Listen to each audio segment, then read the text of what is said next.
chers internautes, frères et sœurs en islam, frères et sœurs en religion, frères et sœurs en humanité. Et merci d'être parmi nous. Alors, pour bénéficier de nos astuces d'abord, nous vous appelons tous à abonner à notre page YouTube, chaîne croisée bien entendu, parce que toutes les connaissances s'y croisent. Et partant de là, nous aimerons aussi que vous aimez notre page afin que des actualités puissent vous être annoncées. Pour cela, chers frères et sœurs en islam, aujourd'hui, il y a une problématique qui nous intéresse.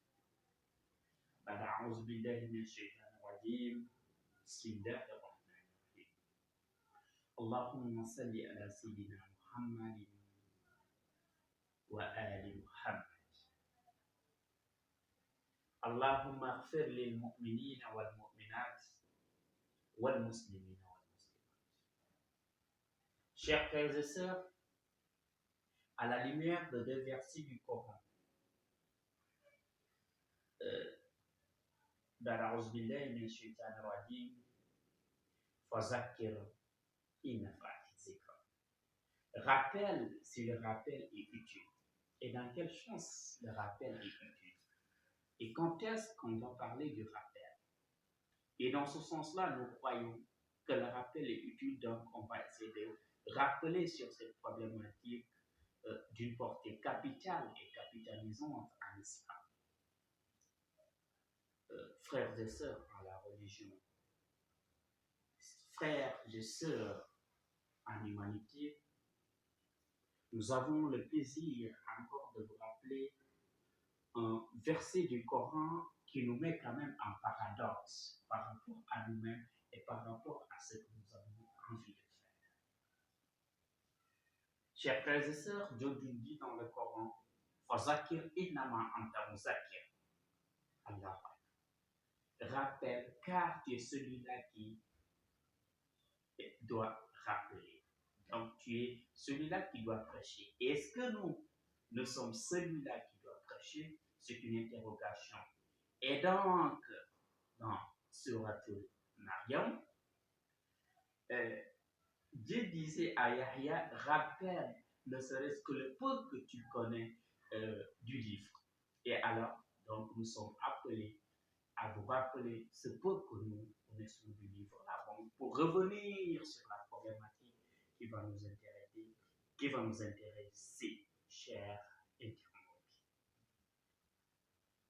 Une problématique qui nous intéresse, c'est cette complémentarité, en tout cas ce que je considère comme une complémentarité, mais que certains considèrent comme une divergence, c'est-à-dire le chiisme et le sunnisme. Une problématique qui est là et qui intéresse tout un chacun et qui cause des problèmes.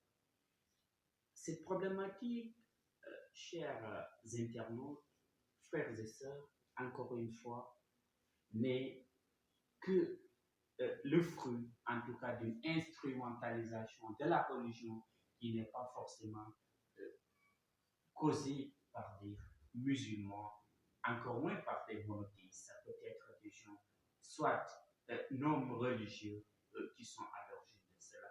Mais, chers frères et sœurs, allons à la sourate Al-Imran, sourate 3, verset 5.